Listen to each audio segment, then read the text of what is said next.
ခင်ဗျာ PP Horizon မှာကြိုဆိုပါရစေကျွန်တော်ဒီနေ့sharing လုပ်ချင်တဲ့အကြောင်းအရာလေးတစ်ခုရှိရပေါ့နော်အဲ့ဒါကဘာလဲဆိုတော့စိတ်ဖိစီးမှုနဲ့ဒီကျွန်တော်တို့ဘယ်လိုတက်ရောက်နေရဆိုတော့ခန္ဓာကိုယ်ကိုစိတ်ပိုင်းဆိုင်ရာကောကိုယ်ပိုင်းဆိုင်ရာကောဘယ်လိုမျိုးတက်ရောက်တယ်ဆိုတဲ့အကြောင်းလေးကိုကျွန်တော် sharing လုပ်ပေးချင်တာဖြစ်ပါတယ်ပေါ့နော်အဓိကပထမအဆုံးအနေနဲ့ပေါ့နော်စိတ်ဖိစီးမှုဆိုတာဘာလဲဆိုတော့သိဖို့လိုတယ်ကျွန်တော်တို့ကစိတ်ဖိစီးမှုဆိုတာကလူတစ်ယောက်ကဥပမာအနေနဲ့တစ်ခုခုပဲဖြစ်ဖြစ်စိတ်ပိုင်းဆိုင်ရာပဲဖြစ်ဖြစ်ကိုယ်ပိုင်းဆိုင်ရာပင်ပန်းတဲ့အခါမျိုးပဲဖြစ်ဖြစ်ကြုံတွေ့လာတဲ့အခါမှာခန္ဓာကိုယ်ကသဘာဝအလျောက်ထွက်လာတဲ့ဓာတ်တစ်မျိုးလို့ပြောလို့ရတယ်ပေါ့အဲ့လိုမျိုးဓာတ်ထွက်လာတဲ့အခါမှာကျွန်တော်တို့ body system ကပြန်တုံ့ပြန်မှု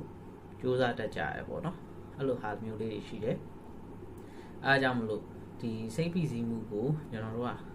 short ချရမယ်ဆိုတဲ့ဟာမျိုးပါတယ်အဓိကဒီစိတ်ဖိစီးမှုကရေရှည်ဖြစ်လာမယ်ဆိုလို့ရှိရင်သူကဒီကျွန်တော်တို့ရဲ့လူရဲ့ဘဝမှာဆိုလို့ရှိရင်ဆိုးကျိုးတွေအများကြီးတက်ရောက်နိုင်ပါတယ်ပေါ့နော်အဓိကအားဖြင့်ပြောရမယ်ဆိုလို့ရှိရင်တော့ဒီစိတ်ဖိစီးမှုကြောင့်ကကျွန်တော်တို့ generally အားဖြင့်၃မျိုးအနည်းဆုံးတက်ရောက်နိုင်တယ်ပြောချင်တဲ့သဘောကစိတ်ပိုင်းဆိုင်ရာနောက်တစ်ခုကရုပ်ပိုင်းဆိုင်ရာ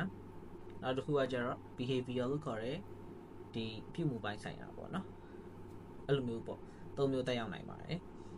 ်ပထမအဆုံးအနေနဲ့စိတ်ပိုင်းဆိုင်ရာဆိုလို့ရှိရင်လူတစ်ယောက်ကစိတ်ဖိစီးမှုတွေများလာတဲ့အခါမှာဆိုလို့ရှိရင်ဝမ်းနေတာမျိုးအိပ်ရာတွေကနေမထားချင်တော့တာမျိုးလုံးဝကိုစိတ်တက်ကြဆင်းသွားတာမျိုးဘာမှလှုပ်ချင်ကြင်ချင်စိတ်မရှိတော့တာမျိုးတွေပေါ့နော်အဲ့ဒါတွေကဒီစိတ်ပိုင်းဆိုင်ရာအရာခံစားတတ်တဲ့ဟာမျိုးတွေပါနောက်တစ်ခုကကျတော့ဒီကျွန်တော်တို့ physical ဘိုင်းမှာဆိုလို့ရှိရင်လည်းလူတစ်ယောက်ကဥမာဆိုပါစို့စိတ်ဖိစီးမှုတစ်ခုနဲ့ကြုံတွေ့လိုက်ရတယ်ကိုကြောက်စရာလန့်စရာတစ်ခုခုထိတ်လန့်စရာပဲဖြစ်ဖြစ်ကိုစိုးရင်စရာပဲဖြစ်ဖြစ် worry ဖြစ်စရာပဲဖြစ်ကြုံတဲ့အခါမျိုးမှာဆိုလို့ရှိရင်ကျွန်တော်တို့ကတချို့ဆိုရှိရလေဟိုချက်ချင်းဟိုရင်းနေတုံလာတာမျိုးနှလုံးအောင်လာတာမျိုး bite တွေထိုးအောင်လာတာမျိုးဒီအစာရင်တွေကနာကျင်လိုဖြစ်လာတာမျိုးအဲ့လိုမျိုးခံစားချက်တွေအပြင်ပေါ့နော်ခေါင်းမူတာခေါင်းကိုက်တာစတဲ့ဝေဒနာတွေပါနောက်ဆက်တွဲအနေနဲ့ခံစားရနိုင်တယ်နောက်တစ်ခုကကြတော့ကျွန်တော်တို့က behavior လို့ခေါ်တဲ့ဒီအပြုတ်မှုပိုင်းဆိုင်ရာမှာဆိုလို့ရှိရင်ဥမာစိတ်ညစ်တယ်ကွာငါဒီနေ့စိတ်ညစ်လိုက်တာဆိုပြီးတော့ပုံမှန်မှာအိမ်ထမင်းအိမ်ဟင်းသွားမစားစိတ်ညစ်တာကျွန်တော်တို့အပါဝင်အပြင်မှာပဲဘီယာတွေသွားတောက်ရင်တောက်မယ်ပြီးလို့ရှိရင်စလိတ်တွေတောက်မယ်နောက်ပြီးလို့ရှိရင် fast food များစားခြင်းအဲ့လိုခါမျိုးဆိုရင်အာလူကြော်တွေအရန်စားတာမျိုးဘာဂါတွေအရန်စားတာမျိုးအပြင်စားတွေအရန်စားတာမျိုးပို့လုပ်ချင်တယ်ပေါ့နော်ပုံမှန်ကြိုက်တဲ့လူတွေလည်းရှိပါတယ်ဒါပေမဲ့အဲ့လိုမျိုးစိတ်ဖိစီးမှုရှိတဲ့အခါမျိုးဆိုရင်အဲ့လိုစားတောက်တွေကမှစိတ်ပျော်စေလို့စိတ်ထဲမှာထင်အောင်ထင်မှားဖြစ်ပြီးအပြုတ်မှုတွေကတဖြည်းဖြည်းပြောင်းလဲလာတတ်ကြရတယ်ပေါ့နော်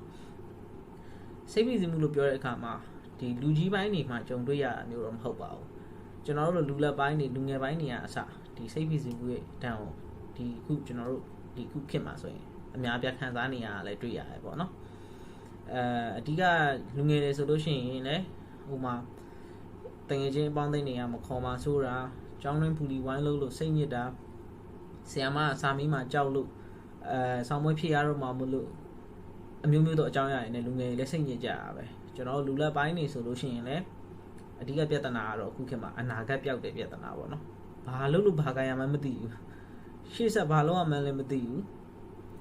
ဘယ်လိုကြိုးစားရမယ်ဆိုတာလည်းမသိဘူးအဲ့လိုမျိုးပေါ့နော်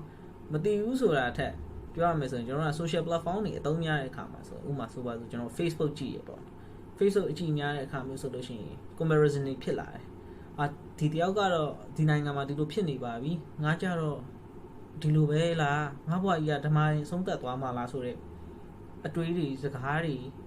ကိုယ့်ကို self talk တွေပေါ့နော်ကိုယ့်ကိုပြန်ပြီးတော့ပြောနေတဲ့ဟာတွေကတဖြည်းဖြည်းနဲ့ worry ဖြစ်ပြောင်းပြီးတော့ကျွန်တော်တို့ stress ကိုကူးလာတာပေါ့နော်လူကြီးတွေအနေနဲ့ဆိုလို့ရှိရင်လည်းသူ့မှာမိသားစုရဲ့တာဝန်တွေရှိရယ်မိဘတိုင်းကတော့ကိုယ့်သားသမီးကိုအကောင်းဆုံးထားကျင်ကြတာကြီးပဲကျွန်တော်အမေပါဝင်ပေါ့နော်အဲ့တော့သူ့မှာသူတို့တွေမှာယူလိုက်ရတဲ့တာဝန်တွေကအများကြီးရှိတယ်ကိုဟိုမိသားစုအတွက်ရယ်နောက်ပြီးတော့တချို့မိသားစုဝင်တွေမှာဆိုရင်အဖေနဲ့အမေနဲ့ကဒီလူကြီးပိုင်းတွေမှာဆိုလို့ရှိရင်ကြောက်ကစားဖြစ်တာများတယ်မတည့်ကြတော့ဘူးဖိစီးမှုတွေများလာတဲ့အခါမှာ relationship တွေပြတ်ပြားလာတယ်friendship တွေပြတ်ပြားလာတယ်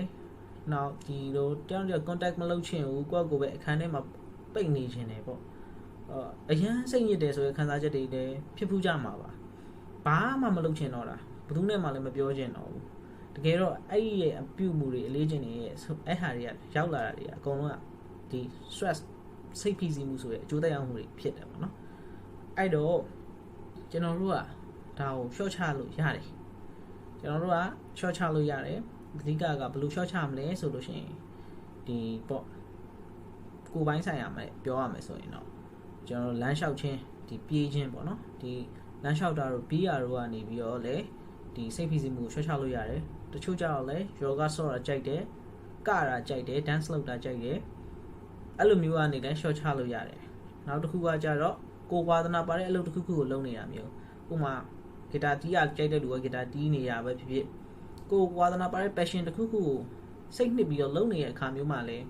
တခြားအာယုံကရောက်မလာတော့ဘဲနဲ့ဒီစိတ်ဖိစီးမှုကအထိုက်အလျောက်ပေါ့နော်ပျောက်သွားတာမပျောက်သွားတာအထိုက်အလျောက်တော့ short ချပေးနိုင်တယ်ဒါကိုယ်ပိုင်းဆိုင်ရာအရာပေါ့နော်ကျွန်တော်စိတ်ပိုင်းဆိုင်ရာအရာပြောမယ်ဆိုလို့ရှိရင်တော့ဘယ်လိုပြောပြရမလဲအဓိကကတော့ meditation ပေါ့နော် meditation လို့ပြောတဲ့အခါမှာကျွန်တော်ဆိုလိုချင်တာကဟိုလိုမျိုးပေါ့ဝိပဿနာလမ်းကြောင်းပေါ်တက်ပြီးတော့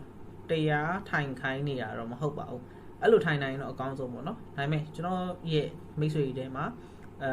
ဒီဘာသာမတူတဲ့လူမျိုးတွေလည်းအများကြီးပါလာရင်ဖြစ်တဲ့အတွက်ဒီ meditation ဆိုတဲ့သဘောတရားပေါ့နော်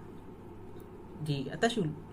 လေ့ကျင့်ခန်းလိုပါပဲကျွန်တော်တို့ဒီဝင်တာထွက်တာပေါ့နော် focus ကအဝေးကိုမရောက်တော့ဘဲနဲ့ဒီကိုယ့်ရဲ့အသက်ရှူနှုန်းလေးကိုပဲထိန်းထားပြီးတော့အတက်နိုင်ဆုံးစိတ်ကိုတည်ငြိမ်အောင်ထားပြီးတော့ concentration ကိုပြန်ရအောင်ယူတာပေါ့နော်ဒီ meditation ဆိုလို့ရှိရင်ဒီကျွန်တော်တို့ဗုဒ္ဓဘာသာမှာမဟုတ်ပါဘူးကမ္ဘာအနှံ့မှာဆိုရင်လည်း meditation center တွေရှိပါတယ်သူတို့သက်ဆိုင်တဲ့ religion တွေတွက်သူကိုးကွယ်ပေမဲ့လူတိုင်းကတော့ meditation ခုနောက်ပိုင်းမှာလုပ်လာကြပြီဖြစ်ပါတယ်အားကြောင့်မလို့အဲ့ meditation လုပ်ခြင်းဖြင့်လည်းကျွန်တော်တို့ကစိတ်ဖိစီးမှုကို short ချနိုင်တယ်ပေါ့နော်နောက်ဆုံးတစ်ခုကကြတော့ကျွန်တော်ပြောတဲ့နီလန်းတွေကိုတော့မှဒီလိုမျိုးလေ့ကျင့်ခန်းတွေလုပ်တာကိုယ် passion တွေလုပ်တာလမ်းလျှောက်တာပြေးတာ aerobic ဆော့တာ yoga ဆော့တာဘလို့မှအသုံးမဝင်ဘူး meditation လည်းမကယ်နိုင်တော့ဘူးဆိုရင်တော့မိတ်ဆွေကလုပ်ဖို့တခုတော့ရှိပါသေးတယ်အဲ့ဒါကြတော့ဒီစိတ်ပညာရှင်နဲ့တိုင်ပင်ရမှာပေါ့နော်စိတ်ပညာရှင်လို့ပြောတဲ့အခါမှာလူတွေကဘယ်လိုခေါ်မလဲကျွန်တော်တို့ငါစိတ်ယောဂဆရာဝန်ရှိမသွားကြမှာဘူးငါအယူမှမဟုတ်တာဆိုတဲ့ဟာမျိုးပေါ့မဟုတ်ဘူးတကယ်တော့မဆိုင်ပါဘူးခင်ဗျဒီစိတ်ပညာရှင်ဆိုတာကိုယ့်ထပ်ပို့ပြီးတော့ဒီစိတ်ပိုင်းဆိုင်ရာကိုပုံနာလိုက်မယ်ကိုဘာတွေဖြစ်နေတယ်ကိုဘာတွေကြုံတွေ့နေရတယ်ဆိုတော့ရင်ဖွင့်ပေးလို့ကောင်းတဲ့လူမျိုးစားပါပဲပေါ့နော်ဒီရင်ဖွင့်လို့ရတယ်ကိုအကြံပေးနိုင်တယ်ပေါ့အဲ့လိုပုံစံမျိုးပြောရမှာပေါ့နော်ဒီကပ္ပထိပ်သီးကောင်းဆောင်နေအောင်မှလူတွေမျိုးမျိုးတော့မှဒီလိုမျိုးပေါ့ကျွန်တော်တို့ဒီ mental နဲ့ပတ်သက်ပြီးတော့ခံစားမှုတွေ stress တွေအရင်ပေါ်လာတဲ့အခါမှာဆိုလို့ရှိရင်ဒီစိတ်ပညာရှင်တွေရှိမှတွားရောက်ပြီးတော့အကြံပေးဒါခံယူကြရတော့ရှိကြပေါ့နော်ဒါနောက်ဆုံးအနေနဲ့ကျွန်တော်ပြောရဖြစ်ပါတယ်နောက်ပြီးတော့ထပ်ပြောချင်တာကဒီလိုမျိုးခံစားနေရတာဒီစိတ်ဖိစီးမှုတွေစိုးရိမ်မှုတွေကြောက်မှုတွေခံစားနေရတာဒီမိတ်ဆွေတူတည်းမဟုတ်ပါဘူးခင်ဗျာအဲ့လိုခံစားနေရလူတွေလည်းအများကြီးရှိပါတယ်အားကြောင့်မလို့ဒီလိုမျိုးနီးလန်းလေးနဲ့အတက်နိုင်ဆုံး short ချပေးကြည့်ပါနောက်ထပ်တဲ့ဗီဒီယိုတွေကိုကျွန်တော်သိသလောက်ထပ်ပြီးတော့ sharing လုပ်ပေးပါမယ်ခင်ဗျာအားလုံးကျေးဇူးတင်ပါတယ်